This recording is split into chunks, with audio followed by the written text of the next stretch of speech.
Andhra Pradesh assembly budget సమావేశాలు ముగింపు దశకు వచ్చేసాయి. అసెంబ్లీలో బడ్జెట్ సమావేశాలంటే ప్రజలందరి దృష్టి వాటి మీద ఉండేది. చాలా ఆసక్తిగా గమనించేటువంటి వాళ్ళు. కానీ ఇప్పుడు పరిస్థితి పూర్తిగా మారిపోయింది.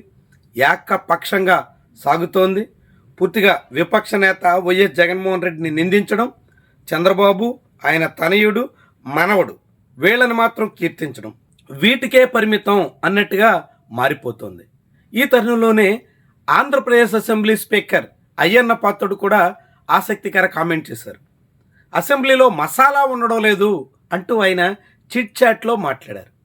విపక్షం లేకుండా అధికార పక్షం చెప్పేటువంటి తప్పిదాల్ని వేలెత్తి చూపేటువంటి వాళ్ళు కనిపించకుండా ఇక మసాలా ఎక్కడి నుంచి వచ్చేది? అయ్యన్న పాత్రుడి ఆవేదన కూడా అది. అదే సమయంలో అయ్యన్న పాత్రుడు పలు కీలకమైనటువంటి కామెంట్ చేశారు.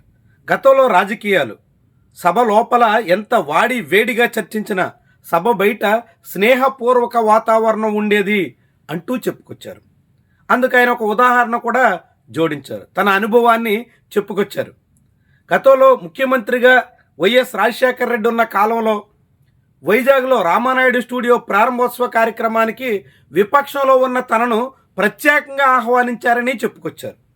ప్రోటోకాల్ పాటించాలంటూ అప్పట్లో సీఎం వైఎస్ఆర్ కలెక్టర్ని మందలించినట్టు కూడా వెల్లడించారు. తనను వేదిక మీదకి పిలిచి గౌరవించారని, అలాంటి రాజకీయ వాతావరణం గతంలో ఉండేదని, రాజకీయ ప్రత్యర్థులను వదిలేసి విరోధుల తరహాలో తయారైపోతున్నారు అన్నట్టుగా వాపోయారు. వీటన్నిటికీ మించి జగన్మోహన్ రెడ్డికి సంబంధించినటువంటి ముఖ్యమైనటువంటి అంశాన్ని అయ్యన్న పాత్రుడు మరోసారి పునరుద్ఘాటించారు. ఇప్పటికే అయ్యన్న పాత్రుడు పలుమార్లు ఈ అంశాన్ని వెల్లడించినా కొంతమంది మాత్రం జగన్మోహన్ రెడ్డికి వ్యతిరేకంగా కామెంట్ చేసే ప్రయత్నం చేస్తున్నారు. ఆంధ్రప్రదేశ్లో అసెంబ్లీకి హాజరు కాకుండా జగన్మోహన్ రెడ్డి వేతనాలు తీసుకుంటున్నారు అన్నది జగన్ అంటే గిట్టనటువంటి వాళ్ళ కామెంట్. కానీ అయ్యన్న పాత్రుడు మాత్రం దాని మీద పూర్తి స్థాయి స్పష్టత ఇచ్చారు. జగన్మోహన్ రెడ్డి ఆంధ్రప్రదేశ్ అసెంబ్లీ నుంచి వేతనాలు తీసుకోవడం లేదు అంటూ మరోసారి తేల్చి చెప్పేశారు. జగన్మోహన్ రెడ్డి మినహా మిగిలిన 10 మంది వైఎస్ఆర్సీపీ ఎమ్మెల్యేలు మాత్రం జీతాలు తీసుకుంటున్నట్టు స్పీకర్ వెల్లడించారు.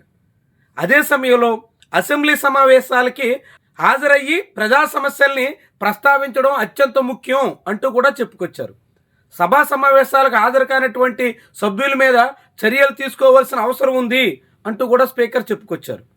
అసెంబ్లీ సమావేశాల్లో గవర్నర్ ప్రసంగానికి హాజరైతే ఆ రోజు అటెండెన్స్ పడుతుందని జగన్మోహన్ రెడ్డి భావిస్తున్నారని, అలాంటి అవకాశమే ఉండదు అన్నట్టు కూడా స్పీకర్ ఆసక్తికరమైనటువంటి విషయాన్ని వెల్లడించారు.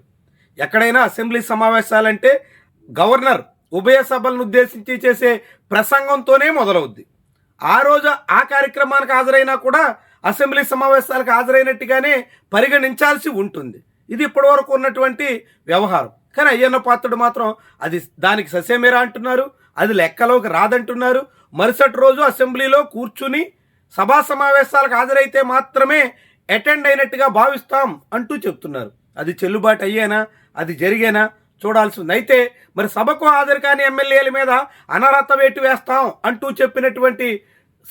అంటూ ఇన్నాళ్ళు చేసినటువంటి హెచ్చరికలు ఏమయ్యాయి అంటూ ప్రశ్నిస్తే దానికి ఇంకా సమయం ఉంది, అవసరమైన సమయంలో నిర్ణయం తీసుకుంటాం, నోటీసులు ఇచ్చే విషయాన్ని ఇంకా పరిశీలించలేదు అంటూ అయ్యన్న పాత్రుడు తప్పించుకునే ప్రయత్నం చేశారు. నిజానికి అసెంబ్లీలో విపక్షం అది గవర్నర్ ప్రసంగమైనప్పటికి కూడా హాజరు కావడం ద్వారా తాను సభా సమావేశాలకు వచ్చినట్టుగా ప్రతి ఏటా ఒకసారి చెప్పుకునే ప్రయత్నం చేస్తుంది. ఆ ఏటా ఒకరోజు సభా సమావేశాలకు హాజరైనప్పటికీ కూడా అది హాజరు కాదు అని స్పీకర్ చెప్తుంటే అది అటెండెన్స్ కిందే పరిగణించాలి అన్నట్టుగా విపక్షం వాదిస్తోంది. దీంతో అనర్హత వేటు వేసేదానికి కూటమి పక్షాలకి, ముఖ్యంగా స్పీకర్కి అవకాశం చిక్కడం లేదు.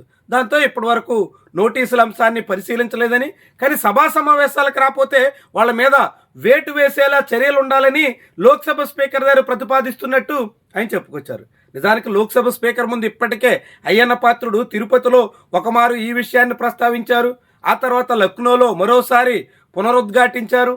కానీ లోక్సభ స్పీకర్ మాత్రం దాన్ని పట్టించుకున్న పాపాన పోలేదు. దాంతో అయ్యన్న పాత్రుడి ఆవేదన అరణ్య రోదనగానే మిగిలిపోయింది. మరి ఇప్పుడైనా అయ్యన్న పాత్రుడు మరోసారి లోక్సభ స్పీకర్ దృష్టికి ఈ విషయాన్ని తీసుకెళ్తామని చెప్తున్న తరుణంలో కేంద్రం ఏమైనా కనుకరించేనా, పార్లమెంట్లో ఏమైనా చట్టం జరిగేనా, అసెంబ్లీకి రానటువంటి సభ్యుల విషయంలో ఒక స్పష్టమైనటువంటి విధానం వెల్లడయ్యేనా, ఇవన్నీ కూడా ఆసక్తికరం. మొత్తంగా ఎమ్మెల్యేల వేతనాల విషయంలో జగన్మోహన్ రెడ్డికి సంబంధించి అయ్యన్న పాత్రుడు చేసినటువంటి కామెంట్ మాత్రం కీలక అంశంగా మనం పరిగణించాల్సి ఉంటుంది.